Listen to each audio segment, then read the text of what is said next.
You do look sexy. Thank you, baby. How you been, man? I'm doing good. I'm doing the best I could do. I should be like landing on a plane. No, I should have landed on a plane in New York about a few hours ago. I was Well, you supposed had to a come. flight scheduled for I today? was supposed to come back today with Megan, my girlfriend. We were supposed to be playing this weekend. We had the big Sonic group party during Movement. I Right. was supposed to play. I was supposed to play at Movement at Traversable Wormhole. So this is all. It sucks. It sucks. This is a big one. This really sucks. I know everybody's missing gigs, and I don't want to. Everybody's doing the same shit and dealing with the same shit. But the thing for me was this was the 25th anniversary of Sonic Groove, and normally most of my gigs, we have the same booking agent as booked by our agent, but I was outsourcing gigs for the anniversary, and I was booking the other artists on the label and putting a Wow. lot of effort and work into doing this over the last several, 8, 9 months. To get a bunch of anniversary parties together, which is my doing. So all this work, I just feel is like it's kind of almost wasted because I really think by the time things roll back around, it'll be like in 2021. So I you'll don't be know if I want 26th to. year I don't know if anniversary. I celebrate a 26th anniversary. It just doesn't have that monumental Right. that Well, that quarter of a century thing going on, right? I hear So you. So yeah, I'm a little disappointed. I'm a little bit, I have to say I'm not in the most creative spirit at the moment for making music. I've been, doing a lot of photography of graffiti art on trains here. Mm. That's a really happening scene at the moment. It's kind of like the late '80s in New York on the subways and the outside trains here. And I like doing my photography of it for since I've been young. So Yeah. I'm doing that and then making some amazing photos, and eventually I will get around to making some sort of book for it. I don't know if I will do a big book that's like many copies, or if I just do a limited thing just to sell on my own. I haven't really decided what I want to do yet. I just right now I'm just having fun with the photography. It gets me away and gets my mind away from thinking about all this lost work because I can't really even do much stuff with the record label right now. Everything's on pause. The shipping, I want to ship records, Bandcamp, and push this stuff, but you can't ship to a lot of places right now. I have orders held up that there's restrictions, and it costs like 25 euros to send one record to the States right now from Germany. It's crazy. Wow. Oh, Yeah, if those you want, unforeseen little things are really throwing people off. I know, like in like computer equipment is it's really expensive. Certain parts of it, like webcams, are impossible to find, and little things like that. That I guess a lot of people are using that stuff now, and things are definitely not the same as they were. I wanted to get back to you were talking about Sonic Groove 25-year anniversary. This is 25 years for starting the store. this was 25 since the Sonic Groove in Manhattan, as you Really, not know. even the one in Brooklyn. No, I don't celebrate the anniversary for that because the label didn't start then. And originally, Groove Records was Frankie's shop, and then I came in maybe like 2 months after because I was back to graffiti. I was painting graffiti on trains a lot at that time, and like, I was just trying to get out of trouble. And I was going out to clubs at that time. I was 18, So and I was going when out to did Groove Records actually open? The one that Frankie. Groove Records in April of 1990. Okay. And actually, I did tie that in a bit. I was gonna put the album out, this compilation. I've done a double pack compilation with I think there's like 12 or 13 tracks on it that was supposed to come out on April 20th, which was the original day that the original shop opened up. And that was weird. Okay, so I no, so back. You might have to edit this because something was going off for a second. So the original shop opened in April 20th of 1990. And so that date was a date that I wanted to put this 25th anniversary compilation out. Just as something more for me. It was more for a monumental thing that's when I first got into the shop with my brother, and it just had a deeper meaning to me. Not the 420 connection with marijuana because I don't smoke, so never been my thing. So the comp was supposed to come out, and then I held it back because it's obviously not the right time. I'm not going to put a 12-track comp with all these famous artists on it, like Reese Fulber from Frontline Assembly. I got Robert Liner, the Source Experience, a track from him. Your Orphex, who's really been hot for the last 10 years, me, and Maidon, Crystal Geometry, Dasha Rush. Have a whole slew of artists on there, the Panacea. And I just didn't feel like it was the right time for it to come out. Plus, again, with the shipping restrictions, I just held back on it.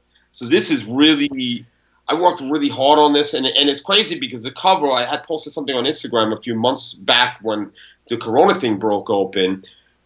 John Torrey, as you know, who used to work for me in the shop back in the day doing all the mail order, he started to do the artwork again for Sonic Roof for me.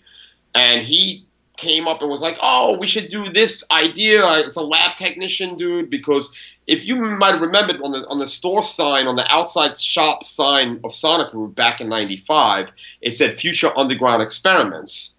So John thought, "Oh yeah, like that. Let's bring it back to that and use that as the motto for that comp." And I was like, "That's a cool idea because that was the original motto of the shop." And he has a lab technician guy, and I was like, "Man, this is like." If somebody ever had a premonition of some sort, maybe that's kind of fortunate or unfortunate. What do you think? I had to put it on Instagram, like, hey man, if this comes out, like, this, I'm not trying to write on this Corona thing. This is not. I hope people don't think this is like some cheesy antic that I'm doing. I don't want to change. I would have to spend another like several €100 to have the jackets remade. But then a lot of people gave me positive feedback, and then I thought, you know what? Music always marks a time. I even made a track that in 2005, The Marking of Time. And I always remember when I make music, even going back into 1992, I remember I was in the studio with, remember those guys, Mike and Dave, who had that studio in Brooklyn on Avenue S back in the early 90s? Yeah. And I went in there one day and I made an acid track and I called it 51 Days in Waco because that day in the morning was when the FBI stormed David Crush's compound. And they went on flames. They lit it up in the whole 9 yards. It was the shootout. And I was like, you know what? I'm going to name the track this because in 20 years and 30 years, I'm going to remember where I was the day that I made this track. And remember what happened on that day. So I like to name things that do, or, images that have some relevancy. Of course. So that's kind of cool. It's cool because maybe if I'm still around in 20 years, I'll be pretty old then. Never know. Then we can look back and be like, oh, remember that shit. Just like the way we remember what we were doing on 9/11 and that. And that's hard to believe that's 19 years ago already, man. That's crazy, Yeah, I hear you.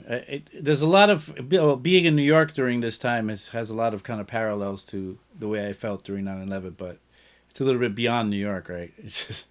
It's crazy because when this was all unfolding back in like late February, early March, and it started popping up in Italy, it seemed like nothing was really happening in America at first with it. And then, it was like, maybe it's just here. Maybe they're going to catch it before it gets there. And I mean, wow, how it snowballed in New York. And, there's all these conspiracy theorists saying that they're fudging the numbers, but fact is that 150 people died a day normally in New York before.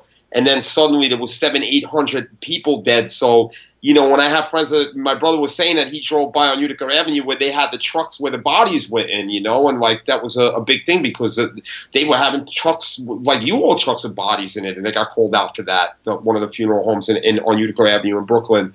And like, it's just, there's obviously something, this illness was definitely affecting people, so it's insane how many people died there. And, in a city of 8 million people, and I'm in Berlin of 4 million people, the numbers are insanely different. It's like 6,500 people have been diagnosed with corona here. I think it was like 600,000 in New York City or in New York State in total, but almost over 20,000 dead out of 8 million people and 180 dead in Berlin in the same time.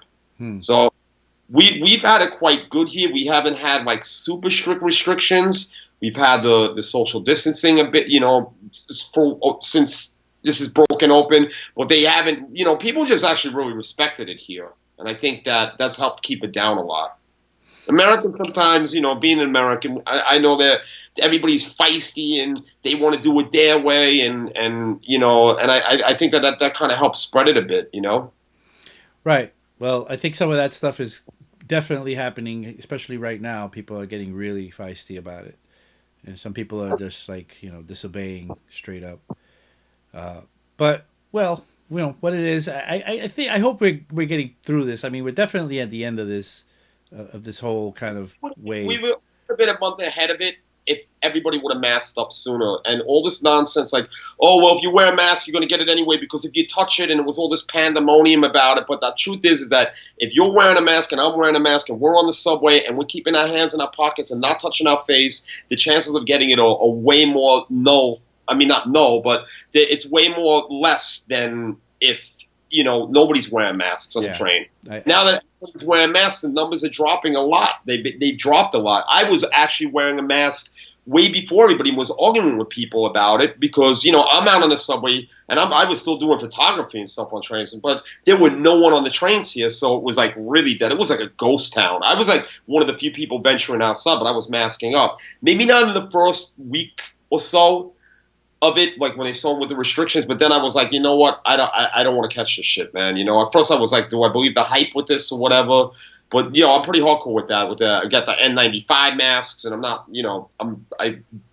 I definitely think this is a good thing to do for now. I'm still a bit paranoid. I don't want to, don't want to get that shit. I'm fucking, I'm in my late 40s. It's, it's not, I'm not super young immune system, Right.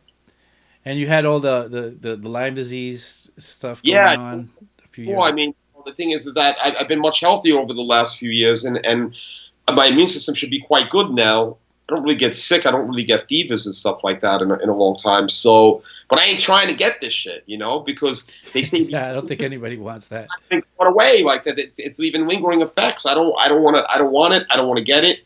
At the same time, I don't know if I would do the immunity shot if they come out with that either, though, so soon, Yeah, so many things to think about these days about what's going to happen. And then, I mean, the world has changed once again, big times.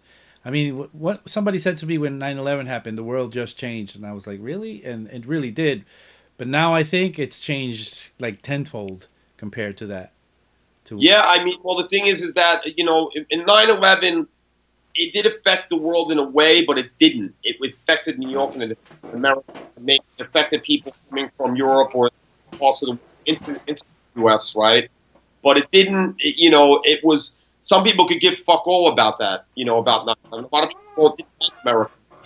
They were also not really, totally worried about what was going on in our world back home in New York City. Even if you were in California, it didn't have. It was more something you saw on TV. This has an effect on everybody around.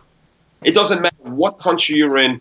There's restrictions. What countries didn't have some effect? Everybody's been affected by this. There's not a person in the world that's not affected by this right now. I would say that almost every country's been in some sort of lockdown. It's insane. This is something the world has never ever seen, like on this level. Maybe there were pandemics before, but the world wasn't also as connected as it was back then, right? So, yeah, I mean, it's definitely something I've never seen in my life, and I'm here for over 50 years, and I've never seen this, and I don't know if I'll ever see something that's crazy again. Now, where it goes from here with what we do, for a living, I mean, we're like the last in line to have our jobs back, which is pretty crazy, like it's, I don't know when. What do you think? What do you think? When is that starting up again? I don't know when it's starting up again, and there's going to definitely be a change. I'm sure, from speaking to people that book in clubs here in Berlin and stuff like this, or people that are booking people with clubs here in Berlin. I pretty much know that when it starts, that there's not going to be a lot of tourists here. That they don't really want to book outside DJs, and they want to book a lot of locals, and maybe that's like that in all of Germany, and maybe I'll be playing more in Germany than in other places. Who knows what's going to happen right now? In the music, it's really hard to predict it. Maybe it's a game changer. Maybe it's what the scene needed, because I felt that it was starting to get a little bit too commercial with the underground techno thing. It was starting to remind me of how it all went into the minimal thing, because we had a very nice underground techno thing going on for a while, and now I felt like it was getting maybe a little bit too big, and too many people are joining in the fray that haven't put their work in and didn't deserve to be where they're at, and maybe they're going to get knocked down because the promotion angle of it was pushing them more than the music angle was. And I think it's going to definitely go back more underground after this, because the promoters aren't going to be able to pay big money for people right away. It's there's going to be a lot of promoters out of business. There's going to be a lot of people out of business from this stuff. So if you owned a space or a club, how would you reopen? What would you What would you be your strategy for reopening, or would you just give up at this point? I have no answer to that. I've thought about that. I really don't know. I don't even. When would reopening be? How do we just turn everybody on one day and say it's all good? Let's go back. It's like this is going to be a hard gear to switch back on. Of course, we all want to go back out. We had a chance on Sunday to finally go to like an outdoor beer garden here in Berlin because they relaxed the restrictions, and that was quite nice. But you know what? Not a lot of people. It's a popular spot, Urban Street. Not a lot of people were there. We had a nice little group at the table. And it was fun to finally be out with some friends. It was like, wow, it's like it's over 2.5 months almost, about 2 months now.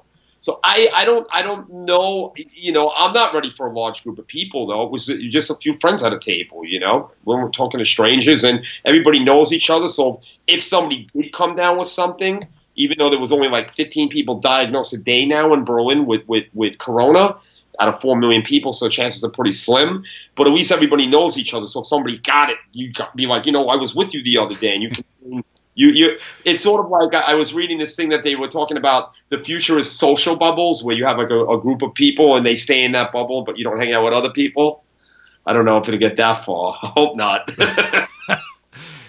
Have you seen the parks in Brooklyn with there's pictures now they have these like circles that they draw. The old park where the new park where the Domino Sugar Factory is. Yeah. I saw that. This is crazy, man. But is the government trying to do something here with this? Are they playing with us in a way? Dude? Well, there's certainly a lot of people that think so. That's the case. That there's a lot of that it's experiment and control. I mean, there's so many things you could say it is. Well, it definitely is. I mean, it definitely analyzing how people react to this. If they're doing it for the right reasons, I think they must be to a degree. Like I said, all these people are dying. It's not like, you can't just make this up. I don't think, I mean, I know people in New York that have died or that have been sick from it.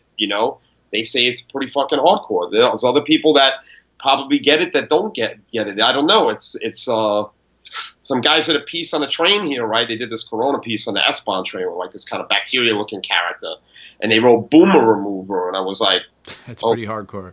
Man, it is. That's what this is. It's a boomer remover because it's like 90% of the people that died in Berlin were like... No, it was like something like 70% were 80 and over. And then the next 15% or 10% were 70 and over. And then... Anybody under 70 was like a really small percentage of deaths in that range. Wow, this is it's crazy. I hear you, man. We're all living through it, and my attitude these days is that trying to think beyond it and trying to think past it, trying to just figure out how we're gonna keep going and what the new world is all about, and actually taking advantage of maybe opportunities that we're going to see now for the new world order that we're in. So tell me about your music. You haven't you said you haven't been inspired. What's going on, man? You're one of the guys that I know that for years was consistently inspired.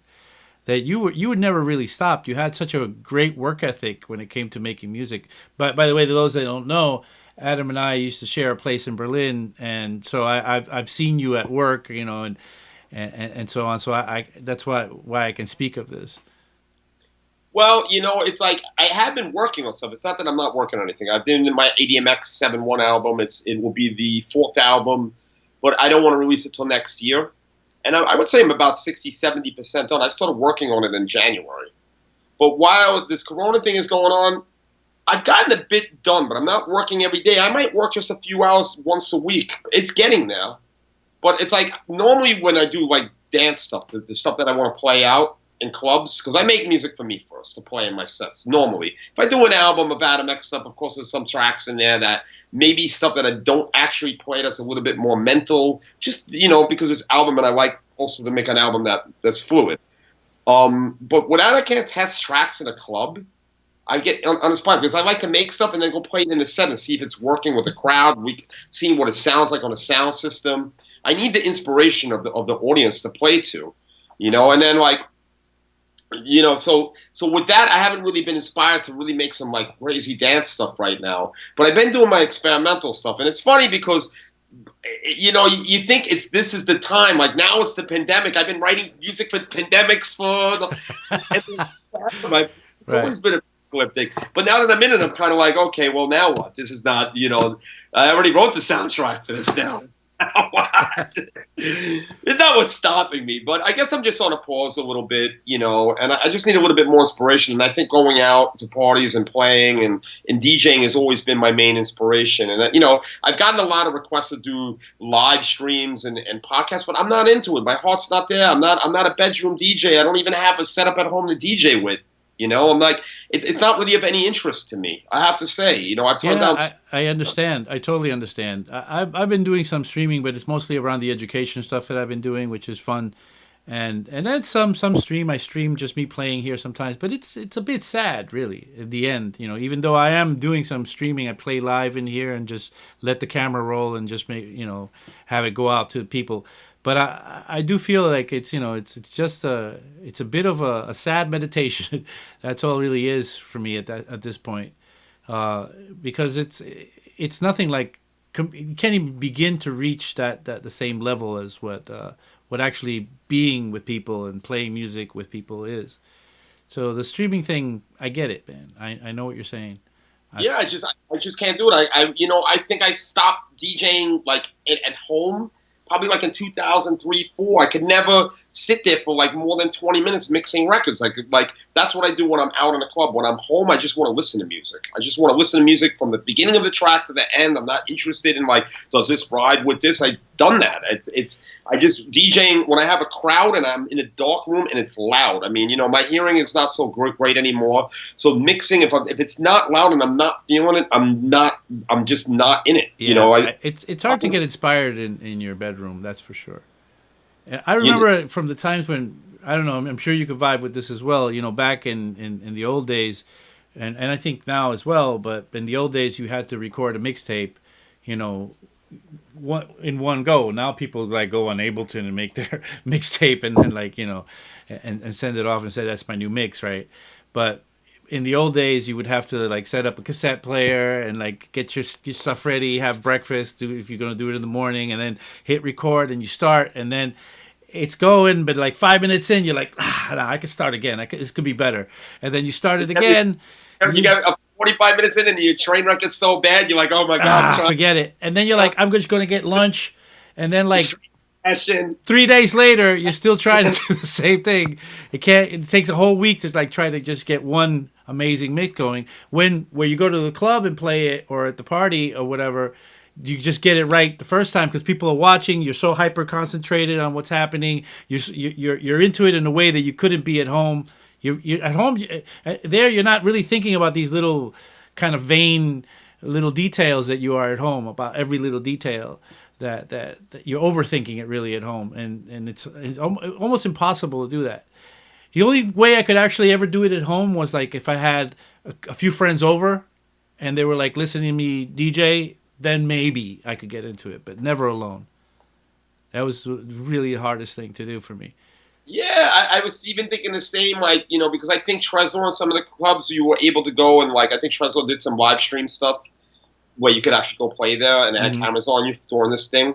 And, you know, that'd be something that would be a little bit better because I could definitely DJ there with no problem with this amazing monitors that they have downstairs. Sure. But still, then there's no audience. And when Yeah, I'm like, that's what's missing, the connection to the people, right? yeah, I need that connection. I don't have that personal connection. I have really no interest in it. So I turned down a lot of streaming, you know, like I just, you know, even for Movement, because they asked me, Movement was supposed to be this weekend. And, you know, they asked me if I wanted to do it. And I was like, no, man, I'm not, it's really something I'm not interested in. And then like Henning Bear was a good friend, was like, yeah, but that's really great publicity. And I was like, well, yeah, but, you know, it's at the same time, you know, it's I can just wait it out, you know. I'd rather do stuff like this. I'd rather do, maybe now is the time for interviews. Or I did the electronic beats thing, the EBM blind test thing. This was that was really cool. I as soon as I saw you were on there, I told you this before, but I'll tell everybody. As soon as I saw that you were on there, I was like, I know who won.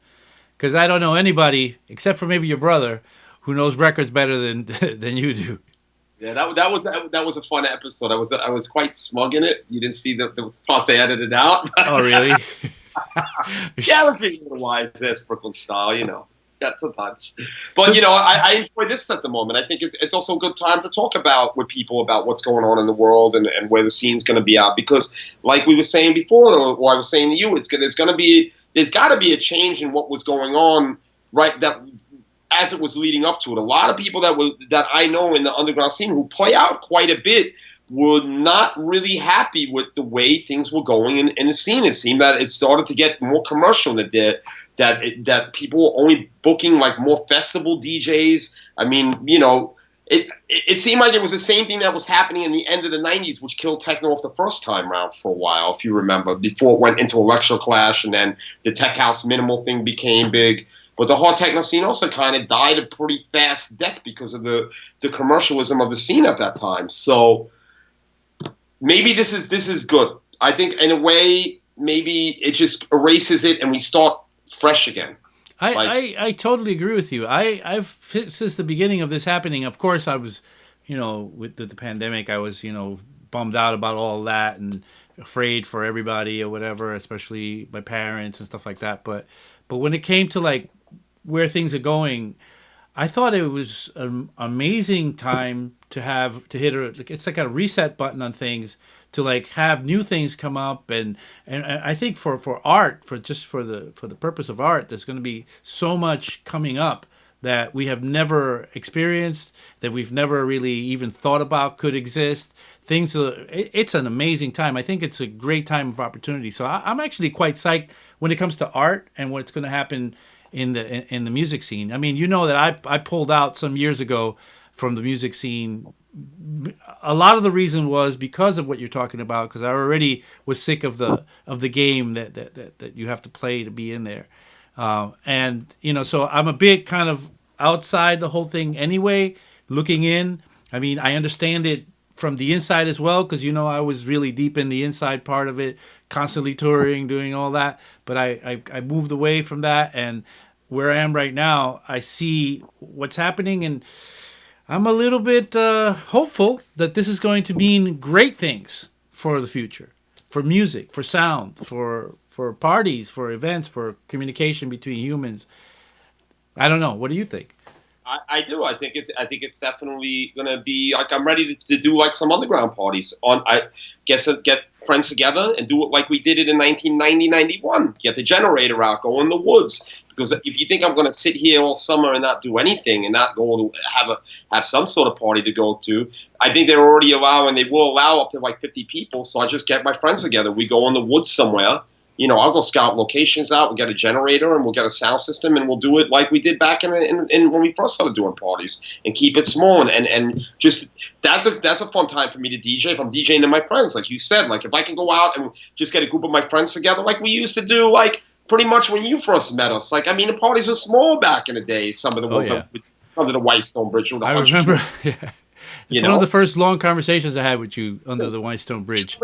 10 in the morning.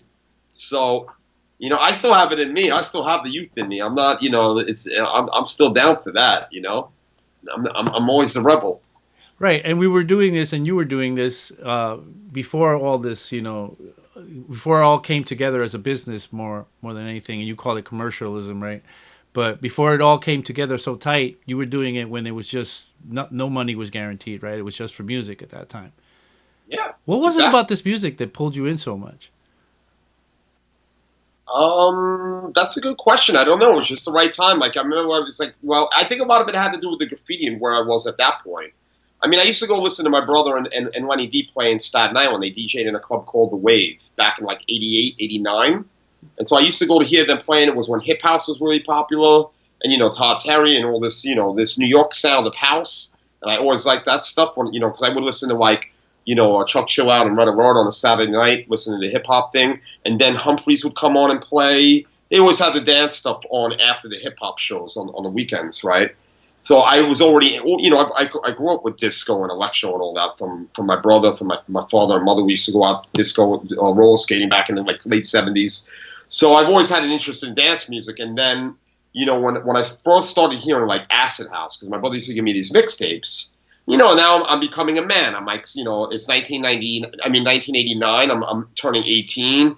I'm getting in a lot of trouble with the law with the graffiti thing, and I'm kind of also looking for my way out, because I was so stuck into that, and that wasn't going to make me money. That was really just getting me into a lot of trouble, even though I love doing it, and I still am a huge advocate of graph art, but I needed something else. I needed to get out of trouble because I was getting in a lot of trouble with the police, and the music just grabbed me. It was just the right time in the right place, man. My brother opened that record shop up, and then right before that, probably a few months before, like 89 actually, because my brother went to play those Summer of Love raves in the UK, and he'd come back with the VHS and he'd put the big tape in the machine.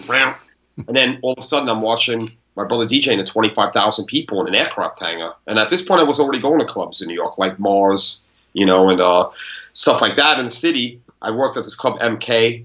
I went to Red Zone. So I was already kind of into this house music thing, this acid house, New York, hip house shit. Not New York, but hip house in general. And then seeing that video of all these people at these raves, illegal places where they're in an aircraft hangar. And what I liked a lot about it was black and white people from all the London area, and everybody was raving together, and it was like, everybody's letting all their inhibitions out because of ecstasy and whatever, and I was sitting there astonished because in New York we were going to Yusef Hawkins and Bensonhurst. Do you remember how bad that was? Yeah. I mean, like for those that don't know, Yusef Hawkins was a black cat that went out to buy a car in a all Italian Brooklyn neighborhood, Bensonhurst, and he was in the wrong neighborhood because back then everything was super segregated, and or the neighborhoods were all segregated. It wasn't even just by color of skin; it was ethnicity. There was Irish neighborhoods, Italian neighborhoods, Spanish neighborhoods, Puerto Rican neighborhoods. I say Spanish, but mostly Puerto Rican. So everything was divided, and if you kind of stepped out of your own turf sometimes, even if you were in the same skin color, you were getting beat down. The white kids were beating the white kids down in Brooklyn if you were in the wrong neighborhood. Right. But because he was black, it was like the extra add-on to that. And then they shot this kid, and for no reason. And then it was like, those marches that Al Sharpton was doing, if you remember, through Bensonhurst, and shit was really getting heated in New York at that time. And then in 1990, there was the Crown Heights rise with the Hasidic Jews and the blacks. And it was like, so I'm seeing this video of all these people together, and like, wow, this would be fucking awesome to see that, like to see people together and not this. That's how we came out with that peace, love, unity. It became plural later, but it was really peace, love, unity movement because my brother had a vision. We had a vision, basically. It was mainly my brother's idea. I give it to him to do parties at Plum Beach in Brooklyn. You know what Plum Beach is? It's off the Beltway, Knapp Street. And there's that. You used to be able to pull the car off, and you could like park and then go down onto this overpass. And that's where we started doing like some of our first parties. And so the idea was to call use Plum, even though it's PLUMB, shorten it and call it Plum Peace, Love, Unity Movement. And that was actually done a year before we ever did the parties there. And my very first record with my name on it on Atmosphere, which was my brother's label with Silvio Tancredi and Tommy Musto, that put out like Mundo Music's Revelation and all that stuff. And Belgium did the Chaos record. There's a lot of good records on that label. The first record is called Plum, and it says Peace, Love, Unity Movement. So we definitely coined. There's no debate in the rave scene. Nobody could ever debate that. My brother and us coined that term, and that was the start of what we wanted to do in New York. Tell me about that party. How did it actually logistically go off? Like, where'd you get the sound system? How'd you get it in there? How'd you get it out? How long did it go? We would just rent generators. We would go to, I don't know if it was Home Depot. Did Home Depot exist? Home Depot did not exist at that time. So maybe it was like Pergament or one of those something like that. hardware stores that. What was it? It had to be Pergament. What else was it? What was the other main stores where you could rent those things? Pergament, maybe just like a hardware store, like what were those, Ace Hardware? Maybe we still were. Yeah, I didn't get the generator, so I wasn't really directly involved in the setup because people had calls and they were bringing that stuff. You'd get a U-Haul truck or whatever, or No, actually, we weren't even using U-Haul trucks at that point. We would people put the generator in the car and they would come, and then somebody would show up with a sound system. We had people that had sound systems, and then they would just set up. It's all kind of almost kind of vague. But How'd you get the word out? vague. It's vague under that one. But I can tell you there was another party that we did. Another spot we did a few parties at that was amazing. The Palm Beach was amazing, but there was the ones that we did behind the junkyards in Brooklyn. You know where Foster Avenue is in Brooklyn? And in between the junkyards are these freight trucks that go through. And me and my brother used to live down with my mother and father back in the 70s and 80s. Our house was the last house on the left on a dead-end street. And you could literally open the back door of my house and just go right down these tracks. My father even made a fence. He put a gate in so we could walk our dog down there because the tracks were mostly unused. They used it for freight trains, like cargo trains. And it was a neighborhood playground. All the kids played down there. This is, before kids were in computers. And this is when kids were out and played on the street. And that was the neighborhood playground. It was also the shortcut through the neighborhood. How did you get the word out? So what we would do is, what we did on this one party was we wanted to put the party in between these junkyards, which were off the streets, so that even the cops would not even think to go up there. It was kind of deep in. But to do this, and I would have to show you, on a Google map one day, but there was a subway yard that was right next to the freight tracks down by Linden Boulevard. So it's about a mile and a half down from Utica Avenue where we were doing the party, or actually Ralph Avenue. And I took wire cutters and cut a fence, got into the train, like it's two fences, and then they had razor wire. So it's like penitentiary style, like a jail. Right. Because if you remember the subway yards in New York, they did this to get the graffiti writers out. But we were always one step ahead of them. So bolt cutters, blankets to throw over the razor wire, cut the next fence, and they had these little dolly-like trucks that go on the train tracks. They're yellow. And they're in two pieces. You need two people to pick them up. Each part. And we took them out of that train yard and put them on the freight tracks and pushed it down all the way down to Ralph Avenue. And the embankment, it's not elevated like you can fall through, but it's on a rocking embankment. And they came up with a sound system, and we put the sound system on the dolly, and we pushed it down. This is on video. My brother has all the video to this stuff. He had like one of those old school cameras. There's some parts of it on YouTube, actually. If you look up, I was just showing my girlfriend the other night this, it's on YouTube, and it might be if you look up like Brooklyn Rave 1991, there's like all these upside down school buses, because there's all this junk. They put all these junk school buses like that they cut in half that they were going to put on the freight trains to take them out of there for the scrap metal. And we just did sick parties up there, and that was amazing. Pushing the sound on the cart, knowing that I got the cart. This is stuff. It was fun because I used my ingenuity from writing graffiti. Also with my brother, we were really good at finding spots because we were always mischievous kids growing up. So we always knew the best spots. Like we were doing also the parties in the abandoned warehouses in Williamsburg. You go to Kent Avenue now, there's like 30-story high rises there. Right. Avenue back in the day was like, and we were late to that because we didn't show up there till '93. And then I just said to my brother, there's like all these abandoned warehouses that I painted graffiti in like '89. We should go check them out because actually at that time, like when we were doing the parties, like Williamsburg was a little bit too far. We were like more in, we were more in the south part of Brooklyn from where we were from. We're doing the parties. Then we ventured out there. And that was amazing. The Williamsburg parties were nuts in the warehouses. So how did that build up all the way to Storm? Well, the ones in Williamsburg came after Storm because really? because Storm got too big, and then it was like we needed to cut it down. Like we tried to do the one Storm Rave. How big were they? They were the last. Well, there was one in '92 in the winter of '92 that I wasn't at because I was DJing at May Day in Berlin. That was the very last major storm rave. It was in a snowstorm, so it wasn't the amount of people that we had on the previous one that I was at, which you might have been at, was in Maspeth, Queens, in a loading dock, like a truck route. I was there. There were 5,000 people at that one. Wow, yeah, that was 5,000. But we tried to do one in Manhattan a few months before that. I remember. 10th Avenue in the parking garage, and then the fire department immediately showed up because I was there. And those guys didn't want that happening in their turf. They already didn't want what we were doing happening.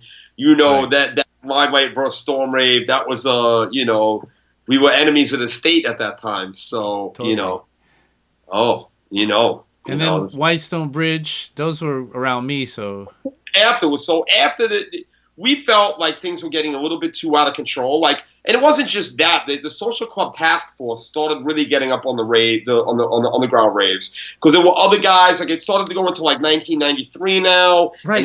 Was that because of Happy Land that guys were doing those parties that got busted in like Review Avenue? Parties started getting busted. The fire department started showing up. Was that because of Happy Land that made that happen?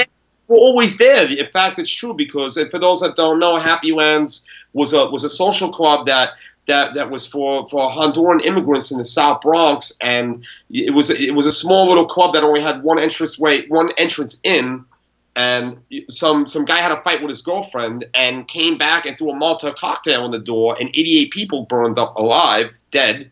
And they formed a social club in task force, the fire department, the police department, to crack down on illegal parties. So actually, it took them over a year and a half almost. Really, I mean, 91 we never had a problem. 92 they came this one time. They didn't really know what was going on until around like early 93. Like maybe around springtime of 93, they started showing up at parties. Because now the parties started popping off. It wasn't only us doing them. There were other promoters in Brooklyn coming out doing stuff. And then we had to kind of take it back underground because too many people were showing up. So we were doing like invite-only parties. Me, Heather, Reed Truth, Denard Henry, and Carlos Terra, and his ex-girlfriend at the time, Sunshine. We were doing like member-only parties where we'd only invite 200 people. And you had to have a pass to get in, and like it kept it really like word of mouth, like no real flyers, and those parties were great. You know, they were really fun. That's funny, the flyers thing. I mean, that was another culture altogether. You don't have that flyers culture anymore. What about the map points? They go to the map points, right? You never really went to a rave unless you went to a map point. Something, or how was it? Wait, you had a number on there, and maybe sometimes a number would be on a payphone on a corner, like in the middle of nowhere, and they'd call. You're just picking the payphone number up, like right. So some kid at the payphone would pick up and be like, "All right, go to the bus stop on whatever." And meet us there, and then they would tell you where to go. To like, we didn't have mobile phones back then, right? So no beepers, maybe that was it. That was it. It was a great time, But yeah, I don't want to say our time was better than the next period of time, but it was a great time, and hey, I'm not gonna say that we weren't having fun with the ecstasy and all that shit back then. It was all part of the scene back then. So growing up, it was good times, and I've never been one to be like a drug advocate at all, but when you're young, we were having a lot of fun back then. It was good shit.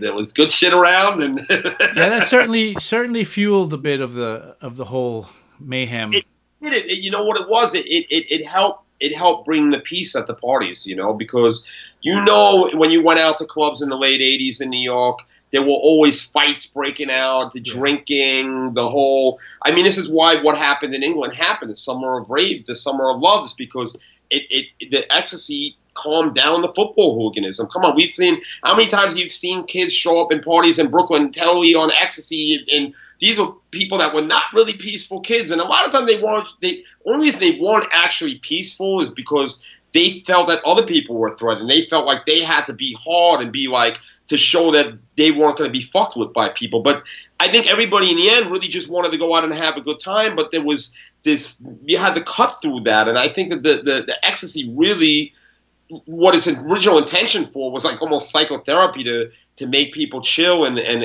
to let out their inner being.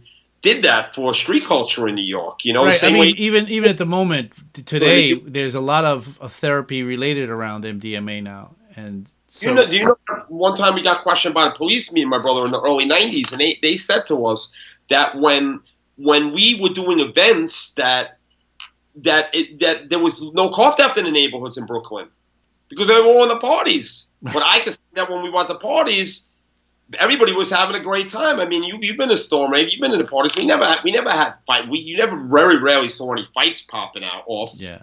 3,000, 4,000, 5,000 kids in Brooklyn and no fights at a party in New York City. Yeah, that's insane. It was even in the clubs. It was like that. Even like at Limelight, where I was, had a big part in. even there you see a lot of different types, partying together, and it was, kind of weird, but it was real. It was definitely real. And our mission was to really bring people together. I've always been a little disappointed that we didn't have more black people in the end of the parties, like the way it was in London in the beginning. I wanted it to definitely be a little bit more of a mixture. I always wanted that, especially because that was what I saw in the video, and that was what big influence for me, especially growing up in New York City and having a lot of black friends and in the writing scene and graffiti, and like I grew up in a neighborhood that was also black, like it was mixed. And I always wanted a little bit more of a mixture. The raves were definitely mixed. There was always a lot of Spanish people, a lot of Puerto Ricans were into it, a lot of Asian people, but it could have just been a little bit more mixed. That was my only wish that never fully came totally together. Would you say, if you'd have to think about it, is there a party you could think of that was maybe the end of that era for you, the last party from that era? Where you and your brother and Heather and the old crew were together doing, the thing that you did during that whole time? For the ones that we did, it would have to be those parties that you came to with, like Peter Upstart, the one at the Brooklyn Bridge, where we locked the fire department out when they came to the party. We locked them up in the party. That's right. That was like, I mean, we also had some of those, like, we had some of these parties later, like the anniversary ones, like in 2000, 2001. But tell us about the locking out of the fire department, because that's hilarious. On a bigger level, I think the parties that they took it to the next, not the next level, but they maintained it, even though the venues were also a bit more legal with Park Rave, because I was booking the lineups for them anyway. For most DJs I was booking for them, right? So I always felt a really big part of what they were doing, and I think they felt. I know they feel the same way with me. That it's always those are like, that's like brotherhood, right? With me, those guys. And I think of those parties that they did, those last wicked parties they did on Randall's Island, like when it was still like the soccer stadium was still there, where the Cosmos used to play. Mm-hmm. Not where they were doing Electric Zoo years later. The one that they did in Madison Square Garden in the Fell Forum was out of control. The Armory parties, I mean, they definitely were the extension of what we were doing with the Storm Rave. And to me, that was the end of that era. And then Giuliani just crushed it after that, and then... Yeah, that was a dark time, wasn't it, after Giuliani? It was the Peter Jennings special, and anybody that's watching this can look it up on YouTube. Peter Jennings was a major TV anchor for the news, for ABC News, and he had a special on every week, once a week, prime time, and it was an hour-long special about ecstasy in the rave scene. And this was the downfall of the scene across America. This exposed the rave scene and what was going on in the parties, and now all of a sudden people's, ravers that were going to the party that were younger, as parents were probably like, they're doing this at the raves, these drugs, and the government kind of just stepped in and it really got I remember Joe Biden and his big crusade against the rave scene. I'm not a Trump fan by any means, but if you look up Biden Rave Act on YouTube, if that guy is not the most totalitarian speaking guy ever, we're gonna go to the desert, we're gonna shut them down. We're gonna use the crack house laws. We can do that. He's like, ha ha ha. This guy is like, what was this? A totalitarian regime? Because some kids are having fun at a rave? Is this guy a fucking psychopath? Like, there is no way that I want to see this man president. And it's not that I want to see Trump president either. We're just fucked. It's just fucked. It is really fucked. I'm glad I'm in Germany. How long have you been there now? This is going on. It's 12 years now this month. 12 years. That's no, it's time now. No, 13 years. I came in 2007. 13. Wow, that's a. I didn't know if you'd last that long there. I remember when you first came to Germany. I love it here still. It's still my shit here. Yeah, I don't think you're ever going to live anywhere else, to be honest with you. No, that's not true. I could see myself one day residing somewhere on the West Coast, not in the city out there, but I would really like warm weather all year round, and I really like the nature out on the West Coast. So eventually, when I want to retire, I got to get out of this winter shit sooner or later.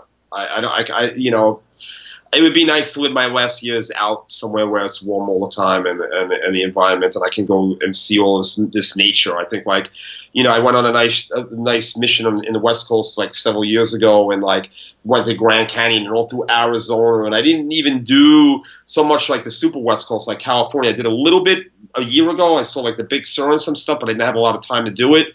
And it's just so amazing. You can just get in a car and drive and see the most amazing stuff. It's like, you know, some of the finest niches of the world. Why wouldn't I want to live in a place like that? You know, I could have something to do every weekend. I'm bored of the city life, man. You know.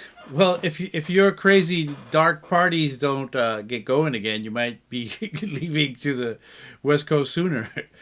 Because it all depends where this all goes. If it all goes downhill, I'll have to figure that out. You know, I don't see myself living in Germany if I'm not doing my music thing. To be honest with you, it's I like it here, but you know, eventually I'll make my way back. But it also depends on, you know, it really depends on how long I plan to do this. I don't, you know, who knows? It's in my blood, probably for a lifetime. You know.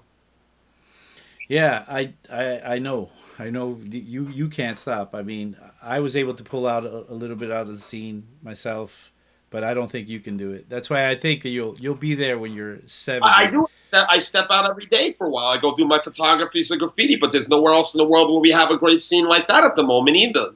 The graffiti art scene here is popping off, man. I was just taking photos on a train station of a bunch of stuff on the U7 line, right? And as I'm waiting, 4 guys get off with like bags of paint. And they're just checking me out because they think I'm like a cop or something. Oh, really? They want tunnel. I forgot that there's a train that parks in the tunnel where I was at, and they came 10 minutes before that train was going in the tunnel, and they were there doing their recon to see what was up before they go in the tunnel, and they were eyeing me, and I was like, damn. I actually thought to myself, I'm going to get off the station because if these guys are going to do an action and the cops show up, I don't want to get caught up in their action, especially when I have a camera full of photos of graffiti on trains, right? So I bounced off, you know, and went to the next station for a few minutes, got photos of what I was actually looking for, and then I went home. So when you say photos, can I just stop you for a second? When you say photos, you know, you should describe that, you know, there's a writer scene, but there's also a big scene that, you know, you've been a part of forever, which is people that take photographs of graffiti. Oh, there's a huge scene. The documentary scene for graffiti is massive, and like the photos are from the 80s. I could get, you know, I go on eBay sometimes and I look up like New York City graffiti photos, and there's guys that'll post some stuff up occasionally, and dude, they'll be getting like $100 for a print, for just a small 3x5, 4x6 print, and dude, that is like valued heavily. And you know, there's people like you know, mutual friends like Joey Beltram, who's is an old school writer from New York who I know from before techno, and he was buying all these old school writers collections up for years, and he's got a massive collection. This is a really big. Yeah, he probably has a better collection than you do. Well, yeah, because he bought all the top guys' stuff. I know. Sleep job. I'm just trying to get under your skin there. Because in the end, I'm happy with I prefer to take my own photos. And, you know, like Joey wasn't taking pictures back then, and I have all my original negatives, the photos I took. So I have my pride that I was out there doing the photography the way I do it now. And especially now with what I do with the photography, I'm really good with the camera. You know, for me, like, for photography of this movement is amazing because you take a photo of something, and maybe I'm on a train station and somebody walks in my way, and I go home so pissed up because I might not see that piece again. It's not a piece of architecture that I can go back the next day and get another photo of. If you miss that one opportunity, you might not have another opportunity. This happens quite a bit, you know. It's like a sandcastle, right? A hot piece of art. And I'm, you know, as a artist as well, and somebody who's been into style writing or letter art, as I call it. You know, for me, it's always in the blood, just like techno's in the blood. You know, that's my visual, and techno is my audio. You know, I need both. I do one and I bounce to the other, and it inspires me to do each. It's nice to be able to step away and have another hobby, another creative outlet. You know, right? And not so just you refresh. You know, you're too much on this side. You go over here, completely clear the palette. Go back here. Yeah, I hear you, man. Plus, you know, like I was telling my girlfriend today I wanted to stay in and do music stuff, but if there's one place that Berlin has not been good for me for, it's seasonal allergies. And I noticed that with a lot of people that have moved here, a lot of people I know have the same problem. It's just overwhelming here. It's a very green city, way greener than New York. You know, so it's known for having the most parks out of any city in the world, Berlin. And I have allergies to stuff that don't even exist, like this Erlen tree, which is alder in English in New York. That we don't have that tree, or if it's there, it's a European tree. I am super allergic to it. It pollinates in January, so my allergies are popping off all year round for the most part, like 7 months, 8 months in the year. So now it's the grass allergies here. So I sit and I get really lethargic sitting here all day. I need to get out. I go out. I need to move. I have to move my body. You know, it just feels better when I'm out and about. I was going to the gym, but this Corona thing has got the gyms are closed. So I've been just going out doing the photography. I step out and I come back in, and then I feel better more in the evening. So I start working on some music, and I actually tend to work more in the evenings. Do you still? I know from the time that we were sharing the place together, you and both you and me, we both stayed up very late. I remember I would stay up all night basically making music or whatever. Do you still have that schedule of staying up very late? I would say that I usually go to bed about 2:00. Sometimes 1. I may do anywhere between 12 and 2. I like to go out a lot in the day. I do also a lot of bike riding. I've been bike riding, like about a week and a half ago. I did almost like a 30-mile bike ride around Berlin. So I do. Wow. I like being out in the daytime. I'm definitely more of an outdoor person. I like being out a lot, man. The weather is it's weird when you were living here. The springs and the summers were a little bit gray and rainy. And dude, the last years here, it's like. Dude, it's like fucking sunny every day since March, man. It's nice because of this Corona thing, and I'm on the 6th floor and I have a really great view and sunlight and everything, and it's just it makes things a little bit better, not in this morbid mood all the time, because even the winter here has been pretty mild the last years, man. It's not hard like it was when you were living here. I remember in 2008, man, it was like that. There was a few little storms and the ice was on the street for months on end. I've never really seen that again here. I know that was one of the craziest things. I remember the ice was everywhere on the street, and the preferred way for kids to get around was on sleds. So you took your kid around on a sled everywhere. Right, and it was like that for months because they don't use salt here, right? So they're only using sand because of the animal paws, the dog paws and stuff. Get the dogs injured. And that was crazy. I busted my ass in front of Berkheim. I was walking in and I slipped on ice and really damaged my hip pretty bad at that time. Everybody, you saw people walking around in casts because it was ice for 3 months on the streets here. Yeah, this seen anything like that. The winters are super mild here, way more mild than New York. So this winter we also had a very mild winter in New York. We didn't have one big snowstorm at all. Every year we get at least 3 big snowstorms where I'm out there shoveling. You guys get one snowstorm in New York is the amount of snow I've seen in the whole 13 years I lived here. Not even. I have never seen. I think if you added up all the accumulations of snow since I lived here, it probably hasn't even been a foot. It's very rare snows here. It's crazy when we're much higher in the latitude of the Earth too. We're more in line with Montreal, maybe a little bit even more north than Montreal if you looked at the globe. And yet, we don't really get any snow here. It likes to rain a little bit, but not so much lately. Yeah, the snow, I'm glad not to see it this year because my back, my poor back. But, yeah, man, so it's been a while since you've been here in New York and we've seen each other. It's been what? What was the last time we sat together and talked?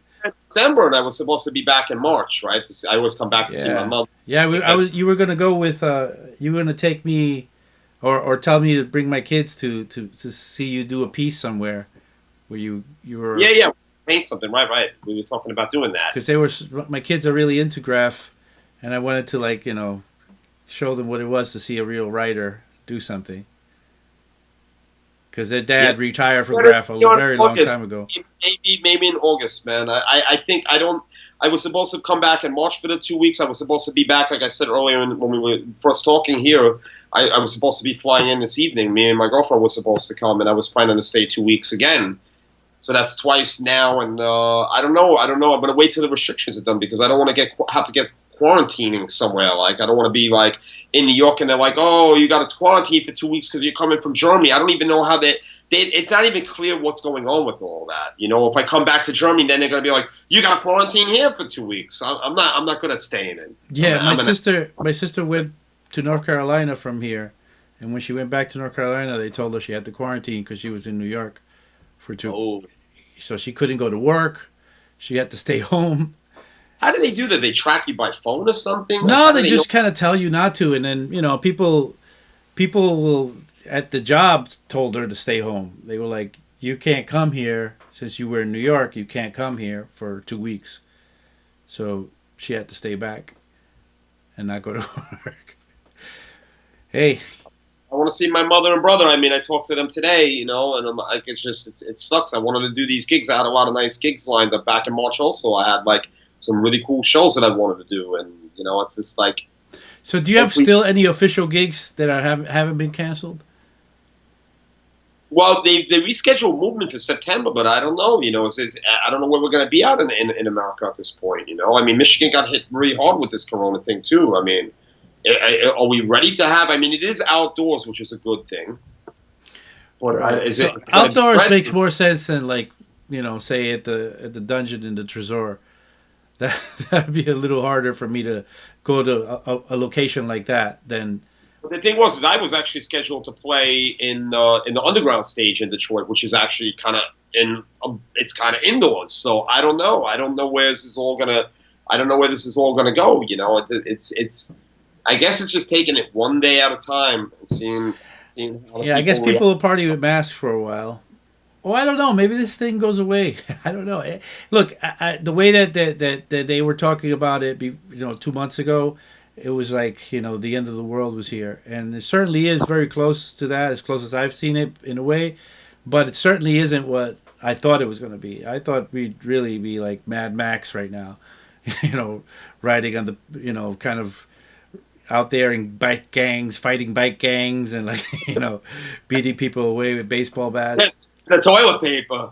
Right. Those motherfuckers are going to start stabbing each other for that and something. It's crazy. I think we're at the tail end of this thing, and it doesn't seem to have been as, deadly as they said it was going to be. Although a lot of people did die in New York, where I'm from, where I am right now.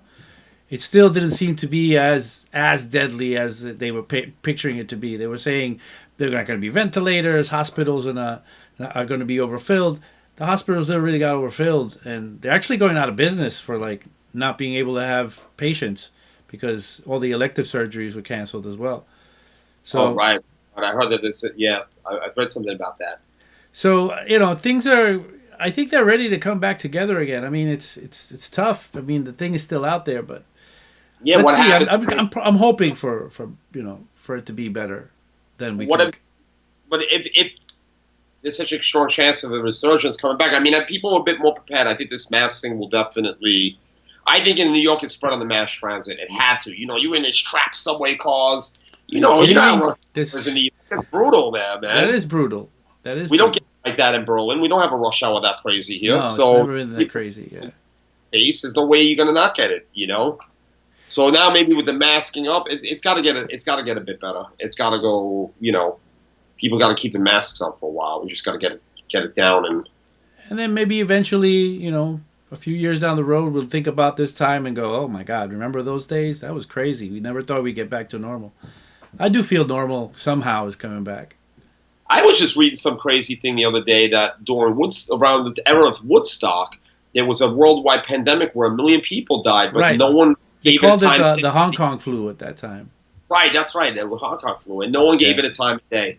You see Woodstock, it's all summer long. There wasn't this kind of 24-hour news cycle we have now, where the news is all about scaring you constantly to keep your attention. So it's been blown up and hyped up by the media for sure, like 100%.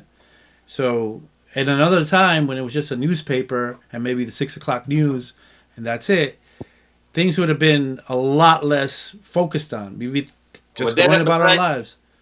But then I think about the body count in New York every day. That's fun. Or in Italy, man, it was crazy. It's a heavy body count. Yeah, no, it's definitely something. But not everywhere. Just in New York and in Italy, Everywhere else seems to be like, oh, okay, the UK's got it pretty bad right You now. don't know that because they say in Russia that they think it's really bad there, but some of these countries are holding the numbers back. Also in Brazil, they think that there's a lot of people dead there. I don't know. I read different things in the news, and some people not really, some countries are not really reporting it on that level, or maybe they're actually reporting what really is happening, and then they're over-reporting it in other places, like you said. Like it seems like anybody that dies from anything now in New York is corona-related. Yeah, that's the thing. I think the hospitals are under pressure to have corona related patients and deaths. So because the billing for a corona patient is a lot more than a regular patient. And since they're hurting anyway, if they could say that it was a corona death, then I think it's like $12,000 they get. And then I read something. I think somebody was saying the same thing that you're saying, that the government gives them money for that. Also, there's some sort of That's the thing. They get money for that to happen. So it's in their best interest to up the numbers. Definitely not underreport. Is that a conspiracy going around? Conspiracy, whatever, but it makes sense. It makes sense. Lining people pulling the cord out of the machine and then be like, stick it back in when they're dead and be like, oh yeah, died of corona. Fucking world out there. Yeah, man. So, do you still have your dog? No. Oh man, sorry to hear that. I don't want to get into that. I hear you, man. I had a dog for many years, and Dawn, I have a wonderful new girlfriend. She goes by the artist name Maydon on Sonic Groove, and we're together right now. Where she came over to, she was planning to move here anyway before the Corona thing broke open, and she was about to debut her live show for Boiler Room on at Kitty in Tbilisi, Georgia, which is one of the hottest clubs in the world, but that's been put on ice till October now, and I hope she gets that gig because she's gonna show people how it's really done. The live show she does is sick. She played at Trezor, she was blowing minds. So I'm looking forward to helping her kickstart her career here too once this subsides, this Corona thing, But we've been together and we're riding it out, and we're also having a good time despite the madness, and we share music a lot together. And interesting time for couples these days. Because you've been kind of a very concentrated, situation when you're with somebody, and then you get to be quarantined together. That's there's almost actually, we're great. We're not at each other's throats. We actually get along perfectly fine, and we're both really deep into the music, and I'm deep into what she's doing musically, and I'm going to put an album out from her when everything comes out. She had a single on the label back in October, and. Yeah, we're riding it out. We're going out doing stuff together. Riding bikes and stuff like that. And it could be a lot worse. She got in here by the skin of her teeth though, because she was supposed to come on the 1st of April, and then when I saw shit was hitting the fan, I told her, maybe you should try to come a week before and change your ticket because I think they're going to close the borders here. And she got in here 24 hours before the borders closed. She came a week before. Wow, nice. So and I would have been, without her, I would have been bored as fuck because I'm telling you, nobody wanted to meet up. It's like for the first month, I'd be like, "Hey, you want to meet up?" No, I'm not. I was like, "All right, I can meet up with some friends. I trust my friends enough that we're not going to have this shit or give it to each other, like a friend or two." But no one was like, I would have. I'm not. I look at myself as I'm definitely like I'm a misanthrope. But I'm an extrovert, if that makes any sense. I don't like people I don't know, but I'm out, walking in the streets. I'm like, get away from me. I don't like people standing on top of me when I'm out and, at a crosswalk, at a train station. I always like to be away from everybody. But, I like to be around friends and fam and, And so I think 6 weeks of not seeing anybody would have kind of freaked me out a bit. Especially because I'm not out. I like to go out, I think that's a big problem for a lot of people that got stuck alone, that they just, people need a hug, people need just somebody to hold their hand or just to talk to, or be, face to face with somebody. We're made for contact, we don't do well in isolation by ourselves. It's like putting us in solitary. So it's a lot of people in solitary out there. Having her here definitely helps the sanity level. I mean, I'm not probably the most sane person ever, but it kept the sanity definitely there. I think it would have Right. been really way too in my own head. It's yeah. This has definitely been much better this way. Right. I mean, and you're one of the lucky ones, so am I. But imagine now being together with somebody that you're like having, like you're at your throat, each other's throats, and you hate each other, and you're about to kill each other, and now you got to quarantine with this person. I know, That's definitely not a good thing. but that's been going on too. I think about those people all the time, and I'm wondering, oh my God, what's No, going no, on behind these closed doors? we're in a very loving relationship, and it's great. And I'm hoping that once we all get back to going to work, we're going to even have a lot more fun. I mean, we would have had such a great time this weekend at Movement. I'm definitely sad that this is not happening because she was going to play the after party too live, and I had Heather and Bones playing. I had Reese Fulber, Orphex, Realms. We had a really special one. And then we were supposed to do Basement in New York the following weekend after that on the end of May. Me, Heather, Bones, Maydon, and me, Megan. And that one's also that's on ice for a minute. Hopefully we will be able to reschedule, and I'm hoping that everything is, we can come back in September and do all this. And then I want to go with her. I want to go out to like somewhere in California and go into the mountains somewhere and just get away. Like I want to do that. I need that. I think I need that after all this too. Maybe I do that in Germany soon or somewhere too. Maybe you do it Have here. you done that before? Take a little trip in Germany somewhere to the countryside? I really haven't. I went up to Rostock to the beach last summer, but then it was raining out. When it said it was going to be sunny, the German weather forecasts. Kind of hard to trust over here. They're never really accurate. I think it's the same way everywhere. I think it's 50-50 wherever you are. It's like, it's going to be a beautiful hot summer day, and then I get there and it's like raining and like 60 degrees. I'm like, this sucks. Yeah. Partly cloudy could mean both. It could be sunny or cloudy, right? Exactly. It's the way they cover their ass, Yeah, so at least I know if I go out to the West Coast, the weather, you know what you're getting when you get it. I know. So the time I was there, it was the fires out there. And we were driving from L.A. to San Francisco, and that was fucking brutal when we got 2 hours outside of San Fran. It was like you have to keep the windows open. And I rented a Dodge Challenger, and the air conditioning system went out in the Challenger 2 hours outside of L.A. I was like, what? Nice. So, I couldn't even keep the AC on when we were going through the smoke. It was like really fucked up. Wow. I did get like $200 back on the car rental, but And it was a Challenger that I just drove off the lot with. It had 3 miles on it. And it broke? Wow. Yeah, it was just broke. Was dysfunctional. Oh, well. Pause, buddy. I mean, I like my Mopar, but I guess they're a bit better than they were back like in the 90s, Like in the 90s, you didn't buy an American car. You're like... Yeah, that was a bad time for American cars, for sure. Yep. Motherfuckers couldn't even put a seatbelt system in properly. Like, that seat's going to kill you.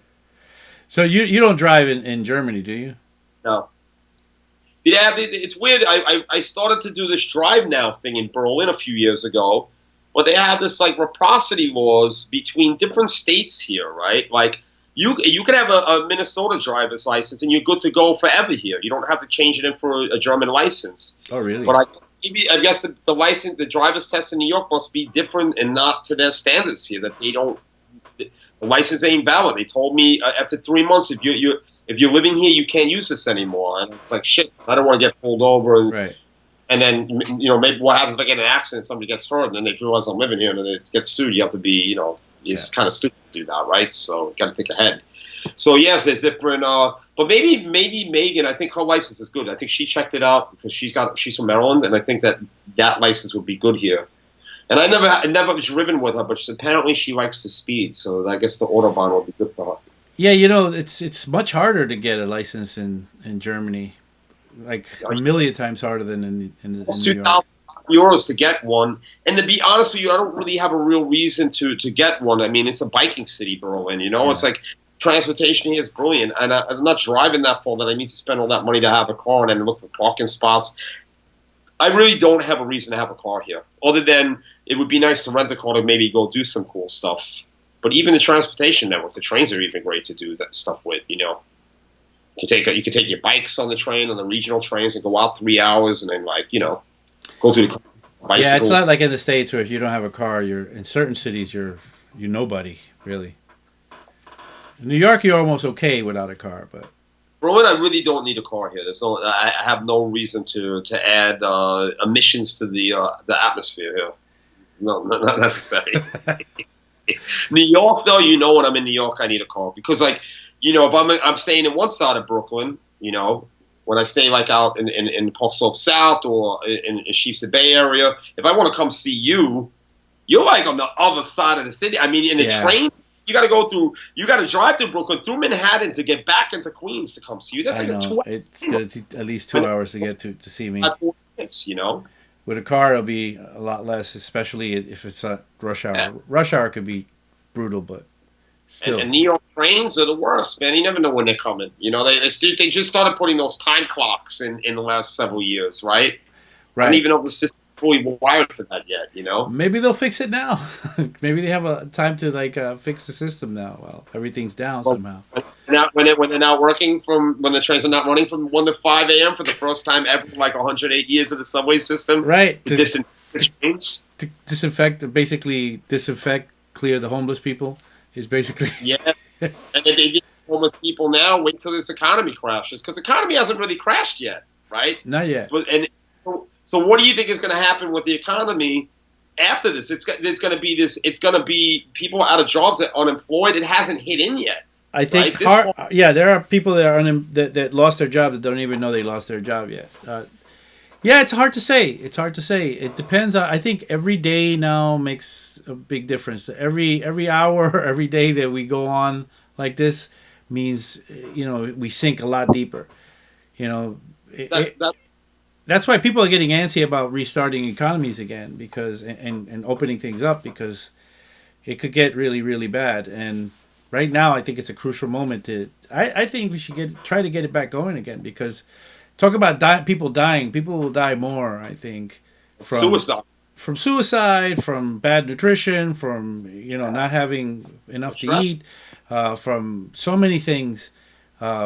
Because of a collapsing world economy versus a pandemic of a pretty severe cold, I would say, not as worse than the flu, but not the same as getting Ebola or something like that, right? I would at least say open the shipping channels up already, between the post offices internationally, so that we can have a more of an exchange of goods again, where maybe you have an eBay store and you make some money on that while you're not working because you can't work because you're not allowed to go to a place to work. There's we all try, not everybody, but a lot of us try to make money from different angles of selling stuff online. Yeah, and have that channel open so that we're lucky that at least some of that has been open, and a lot of people have been able to work from home.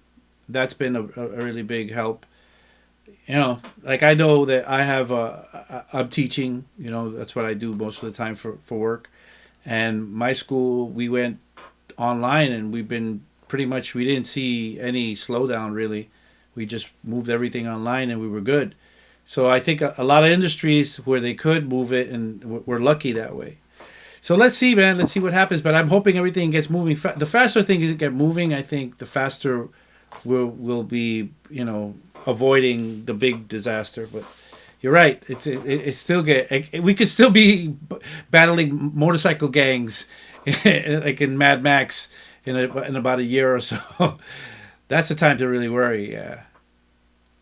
I mean, at least it's not really probably going to be a huge unbalance of one country having all this money and another not, because everybody's going through it, right? So the money should be kind of hopefully equal between everybody, and it's not this kind of like power thing going on, domination between countries, because everybody's economy is screwed right now. I think there's also reset buttons that are being hit in all that area as well, in politics and in the way that people deal with each other and the way that the governments behave and towards the people and with people. All of that's being challenged and changed right now.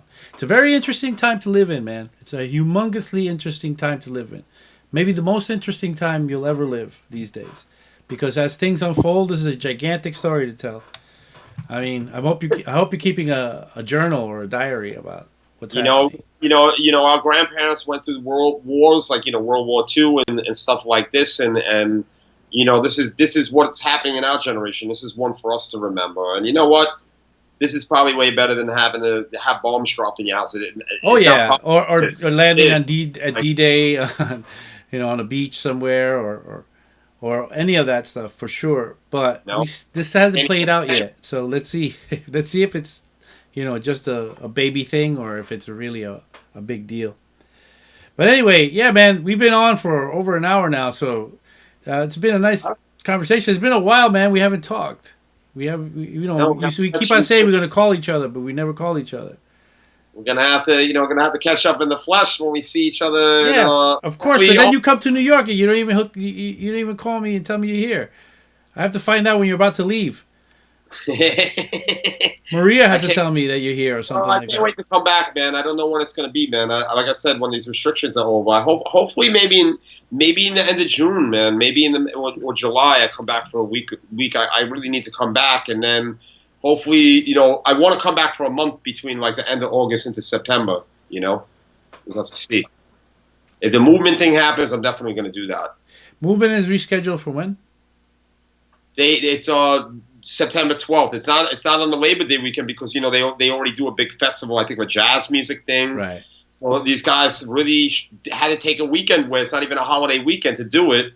But I give them props for doing it, and trying to keep it going. It's also really 20 years of techno in that venue. Like it wasn't movement before, but it's still to me it's still the same thing that was this institution to go to every year in Detroit for 20 years now. That was at the first one in 2000 was all the Detroit artists. So, I hope that they're able to do that this year and they don't have to skip it till 2021 because it's a special year. We'll see. Let's hope for the best, man. I'll see you soon, and when we get to meet, and you can come and take your kids out to see me paint because I always do a nice. Come back, get the boys out. They're always asking me, when's your friend coming? We want to go see him paint. But I'm always painting with the top dogs in New York too. My friends, they're the best in the game, man. I know. But Joey's he's still got an edge over you. Oh, he's got the photos. Yeah. Where is Joey these days? Wait, I haven't spoken to him in a long time. I really don't know what he's up to. I'm going to try to reach out to him. Maybe he want to sit down and talk with me a little bit. Be interesting. But that guy's too shy. I don't know. I tried to get your brother to do this. He didn't even answer. My brother? What? Is my brother going to do it with you or no? No. I just started the conversation with him on Facebook, and then we were talking, and then I asked him about this, and then I didn't hear an answer from him back. He didn't answer back. So, whatever. Yeah, I know your brother already. I know what that means. He's just being your brother. So he's just being Frankie. So he doesn't know how to get a Skype camera on. He's got a little bit of Luddite in him. A little bit. He is on the computer a lot. I don't know. He's on more than you are. I don't have him on Skype. I don't even know if he has Skype. I tried to tell him to get WhatsApp on his phone. But he's on Facebook more than you are. He's on there like crazy. No, I'm not. I'm not like a super social media person. He is. He's definitely. I lurk occasionally. Not really on it. I'm more on the graffiti sites. I'm more because there I have a visual. I'm looking at photographs of people's art and stuff like that. The techno thing, it gets boring. It's too much. It's too much business techno.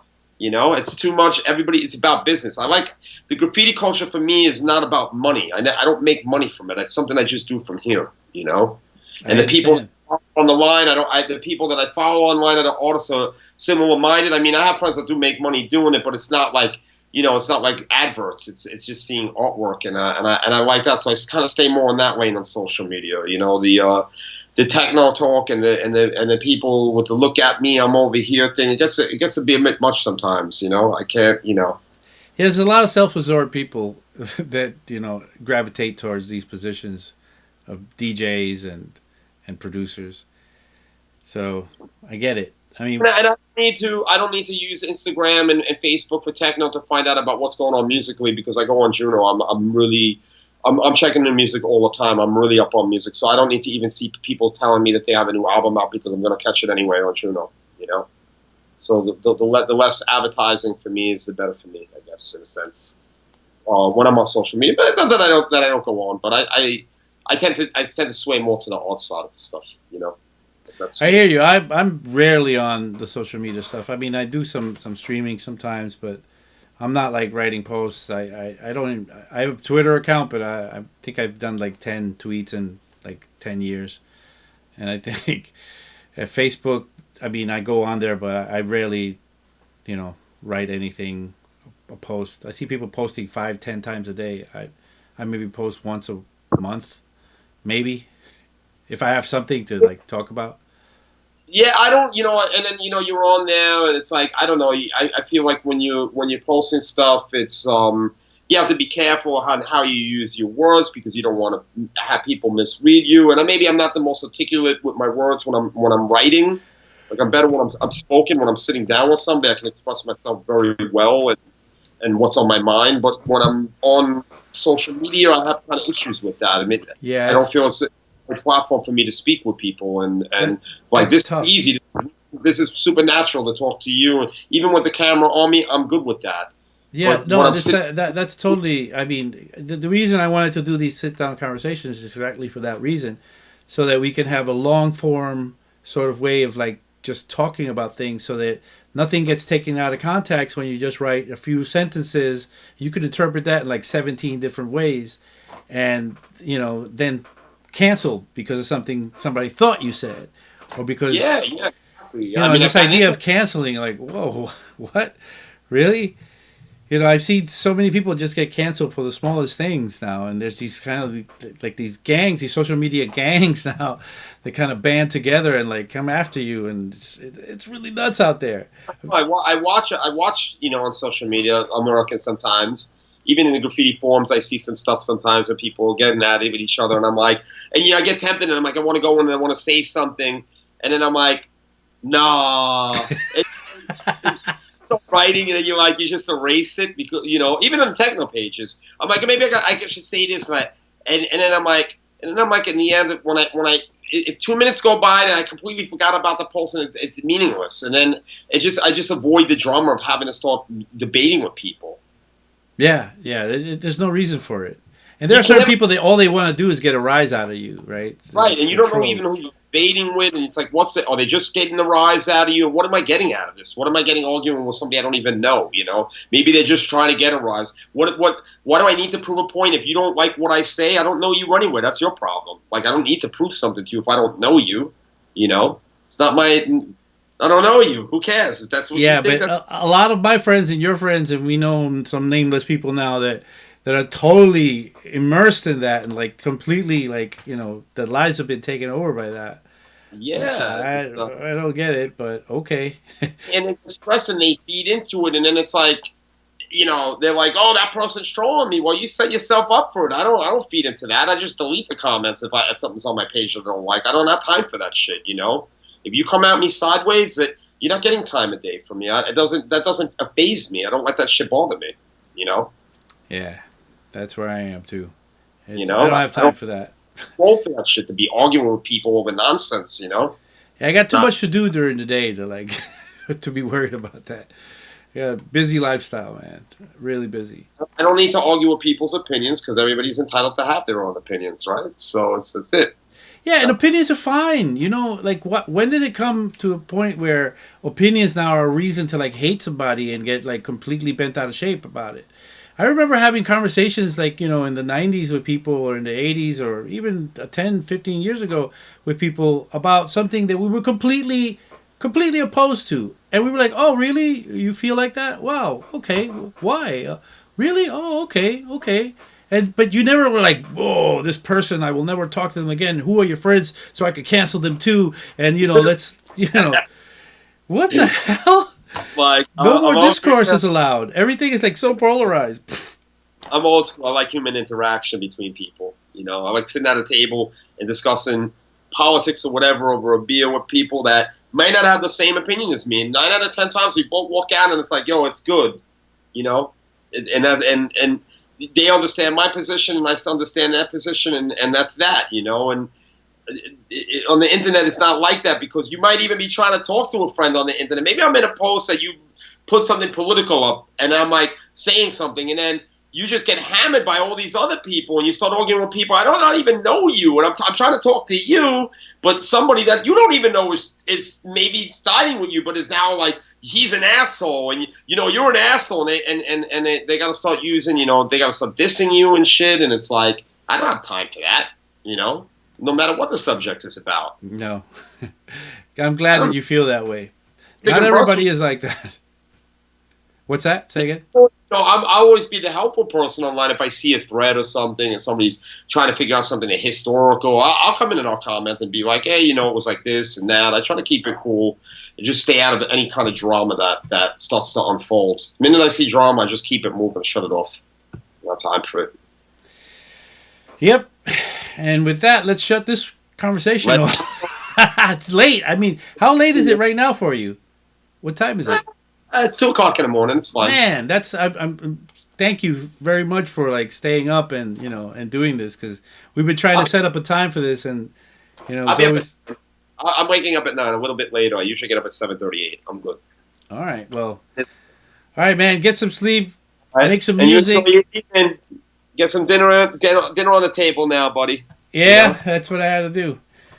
All right, man. All right. Take care, bro. Peace. Peace.